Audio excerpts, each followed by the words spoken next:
तजिंदर सिंह सोढ़ी ने जो एप्लीकेशन लिखा है, जो रेजिग्नेशन लेटर लिखा है रिपब्लिक टीवी के जो एचआर हैं हनी कौर को, जो अब प्रमोट कर दी गई हैं वाइस प्रेसिडेंट में, एचआर हेड थी जो वाइस प्रेसिडेंट में प्रमोट कर दी गई, उनको वार्निंग देते हुए लेटर लिखा है कि जो पहले एचआर थी उनका फीडबैक पता करो कि किस तरह से उनको सैलरी दी जाती थी, किस तरह से उनको प्रताड़ित किया जाता था और वहां के जो एम्प्लॉइज थे किस तरह से अब्यूजिव लैंग्वेज से उनसे बात किया जाता है। ये सारी चीजें उन्होंने लेटर में लिखी हैं।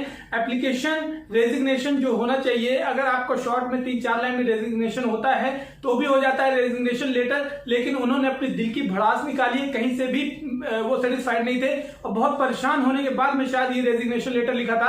रेजिग्नेशन लेटर आपको स्क्रीन पे भी दिखा देता हूं, और जितना बड़ा रेजिग्नेशन लेटर है, शायद 10, 12, 15 पेज का पूरी एक रिपोर्ट उन्होंने तैयार की है और वो मैंने आपको डिस्क्रिप्शन पे भी दे दी है और लिंक भी मैं आपको दे देता हूं, जाके आप वहां से भी उनका रेजिग्नेशन लेटर पढ़ सकते हैं, जिसमें एक एक बात का खुलासा किया है कि किस तरह के उनके पहले रिपोर्टर थे जो छोड़ के चले गए, क्योंकि उनका जो एटीट्यूड बिहेवियर एम्प्लॉयज के प्रति वो कहीं ना कहीं एक्सेप्टेबल नहीं है। इसलिए बहुत सारे लोग एम्प्लॉयज आते हैं, चले जाते हैं ज्वाइन करके कुछ दिन और सैलरी 2 साल से नहीं बढ़ रही है। बहुत सारी चीजें उन्होंने रेजिग्नेशन लेटर। दोस्तों में आपको स्वागत है, मैं हूं रिजवान। 1978 के पहले जो भी न्यूज आम जनता तक पहुंचती थी प्रिंट मीडिया के माध्यम से पहुंचती थी, और उस प्रिंट मीडिया में क्या खबर आप तक पहुंचनी है वो सारी गवर्नमेंट के हाथ में होती थी। ये पावर गवर्नमेंट को मिली हुई थी कि क्या दिखाना है क्या नहीं दिखाना है। उस टाइम पे किसी भी तरीके की ऑर्गेनाइजेशन नहीं थी कि जो मीडिया को कंट्रोल करती।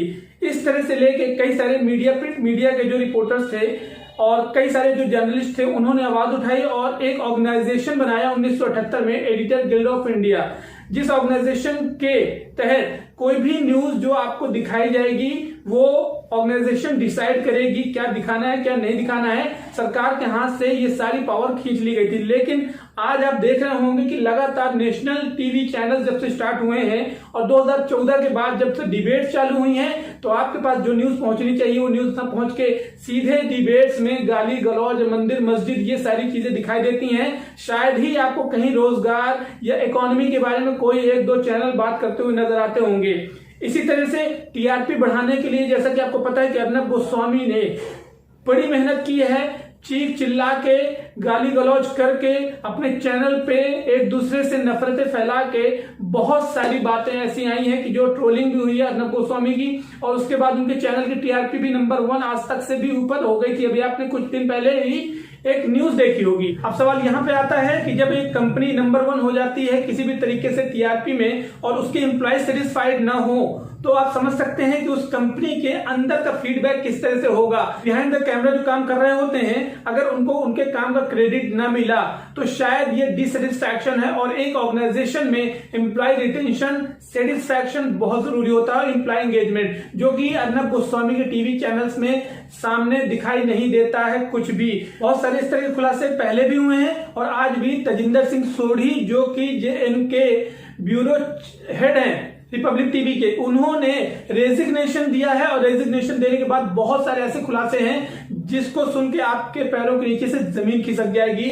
रिपब्लिक टीवी का पतन यहां से चालू होता है, इसलिए कि रिपब्लिक टीवी चैनल में जिस तरह से अर्नब गोस्वामी डिबेट करते हुए नजर आते हैं, जिस तरह से उनके टीवी चैनल्स पे गाली गलौज ही सुनाई देती है आपको। अभी लेटेस्ट आपने देखा होगा कि उन्हीं के टीवी चैनल में कोई एक रिपोर्टर है जो फॉलो कर रहा था रिया को और उसमें गाली देते हुए नजर आ रहा था। शायद आपने नहीं देखा होगा, हम आपको इस चैनल में दिखा नहीं सकते हैं। और इसके बाद अर्नब गोस्वामी जो अपने एटीट्यूड, बिहेवियर और अपनी बैड जर्नलिज्म स्किल के लिए फेमस हो चुके हैं, जो कि जब टाइम्स नाउ में थे 2017 के पहले उनकी एक वैल्यू थी, उनकी एक इमेज थी और बहुत अच्छी पत्रकारिता के लिए जाने जाते थे। लेकिन जब से उन्होंने रिपब्लिक टीवी 2017 में चालू किया है, केवल प्रोपेगेंडा हिंदू मुस्लिम का लेके ही उनके चैनल पे बातचीत होती रहती है।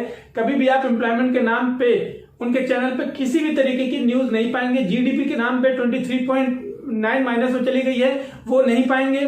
और इसी तरह से तजिंदर सिंह ने जो खुलासा किया है उस पर यह बताया है कि जो उनकी एचआर हेड हैं उनको वाइस प्रेसिडेंट में प्रमोट कर दिया गया है। तो एप्लीकेशन जो रेजिग्नेशन लेटर लिखते टाइम पे उन्होंने एचआर हेड को भी इस चीज के लिए वार्न किया कि इनके चैनल पे पहले जो एचआर टीम काम कर रही थी, पूरी एचआर टीम ने रिजाइन दिया था। तो किसी भी एक कंपनी या ऑर्गेनाइजेशन में अगर टीम रिजाइन दे देती है ऑर्गेनाइजेशन से स्टाफ रिजाइन देने लगे तो उसका कुछ ना कुछ रीजन होता है। अगर एक दो स्टाफ रिजाइन देते हैं तो इसका मतलब स्टाफ की गलती है, लेकिन लगातार स्टाफ रिजाइन देना चालू कर देते हैं तो इसका मतलब कंपनी में कुछ ना कुछ प्रॉब्लम है। और ये फीडबैक तजिंदर सिंह ने ट्वीट करके दिया है, उनके साथ में ट्रोलिंग भी हुई है।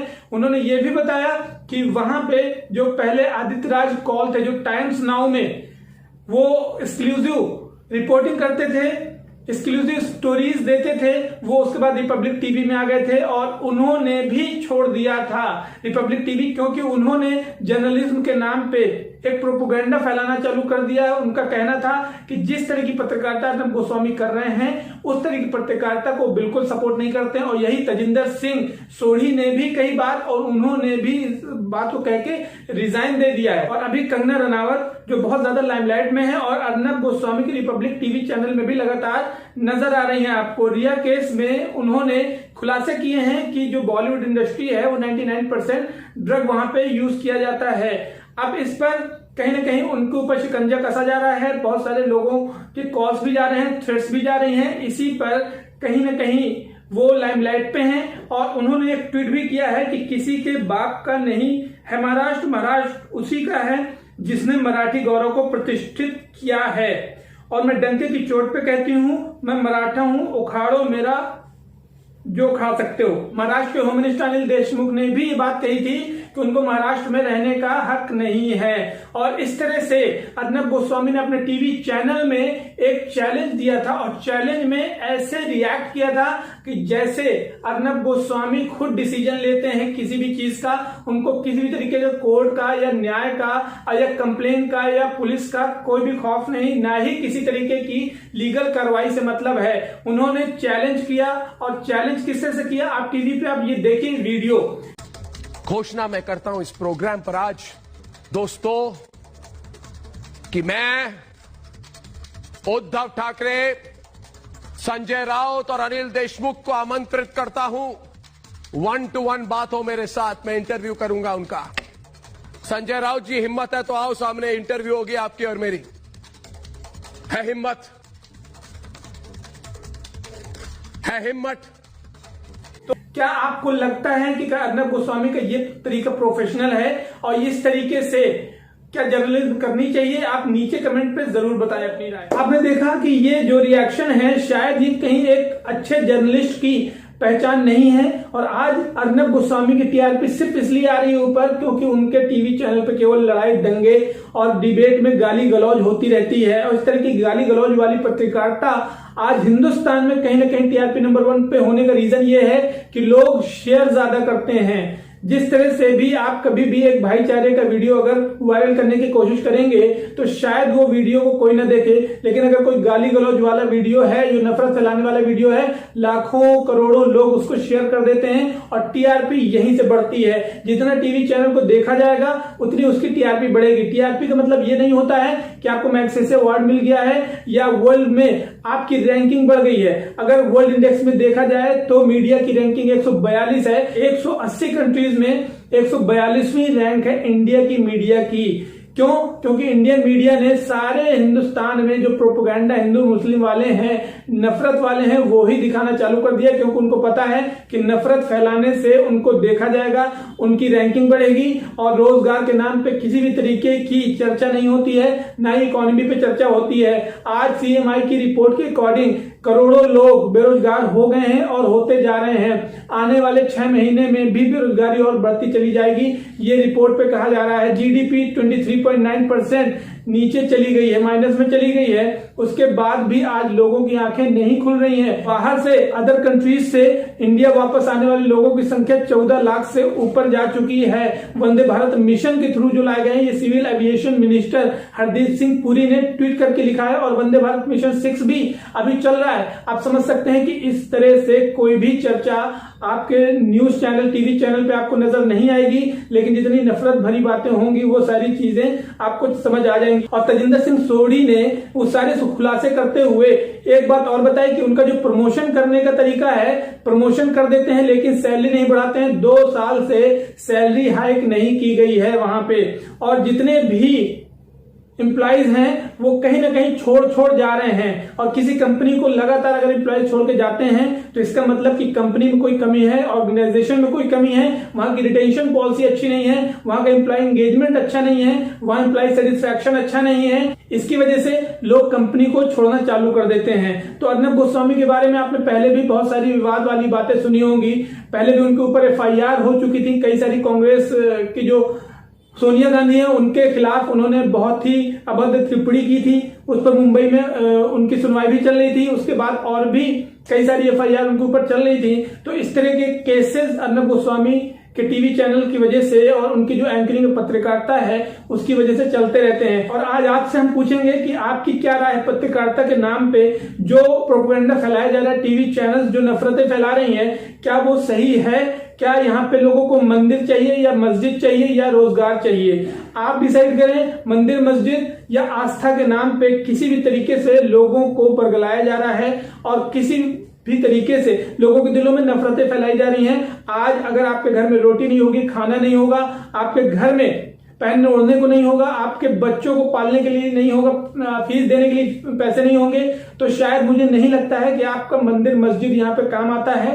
आपके पास रोजगार होना जरूरी है, आपके पास में इनकम होना जरूरी है। और इनकम और रोजगार के नाम पे शायद आज जो लेवल आ चुका है, CMI की रिपोर्ट जो आई थी उसमें 12 करोड़ लोगों की नौकरी जा चुकी थी। और आने वाले वक्त में भी CMI ने जो डेटा निकाला है उसमें भी बहुत सारे लोगों की नौकरी जा रही है। ये डेटा सिर्फ उन लोगों का है जिनको रिकॉर्ड में रखा गया है। लेकिन जो छोटे मोटे बिजनेस कर रहे थे उनका बिजनेस खत्म हो चुका है, उनका शायद नाम भी नहीं होगा यहाँ पे। तो इस तरह की बहुत सारी चीजें हैं जिसको मीडिया को दिखाना चाहिए लेकिन मीडिया नहीं दिखा रहा है। आपकी क्या राय है? नीचे कमेंट बॉक्स खुला हुआ है, आप अपनी राय जरूर दें अर्नब गोस्वामी के बारे में, क्योंकि पत्रकारिता के नाम पे किस तरह से अर्नब गोस्वामी ने एक हलचल मचा रखी है नफरतों की, जो कि शायद नहीं होनी चाहिए। कितने लोगों ने सुसाइड कर लिए रोजगार के नाम पे? एक ईयर का, हर साल का डेटा है। अगले वीडियो में सिर्फ यही बताने वाला हूं कि रोजगार के नाम पे कितने हजार लोगों ने सुसाइड कर लिया रोजगार की वजह से, रोजगार न मिलने की वजह से। आज आपसे पूछना चाहता हूं आपकी क्या राय है? आप नीचे जरूर कमेंट बॉक्स में लिखें कि जर्नलिज्म किस तरह की होनी चाहिए, पत्रकारिता और टीवी चैनल्स में जो दिखाई जाती हैं चीजें वो किस तरह से होनी चाहिए। थाली ताली पीटने वाले, घंटी बजाने वाले भी आज बेरोजगार हो चुके हैं और आज उन्हीं लोगों को जगाने के लिए फिर से ये नीट और JEE के जो स्टूडेंट हैं वो घंटी बजा रहे हैं, जो बेरोजगार लोग हैं वो घंटी और ताली थाली बजा रहे हैं, ताकि उन लोगों के दिमाग में ये बात आ जाए कि ताली थाली बजाने से आपकी रोजगार नहीं मिलता है, आपको नौकरी नहीं मिलती है। तो उन लोगों को जागरूक करने के लिए बहुत सारे लोगों ने अभियान चलाया है और बहुत जगह आपको ये वीडियोस मिल जाएंगे सोशल मीडिया पे भी। चलिए मिलता हूं आपको अगली वीडियो में, तब तक के लिए ध्यान रखें अपना, टेक केयर, जय हिंद।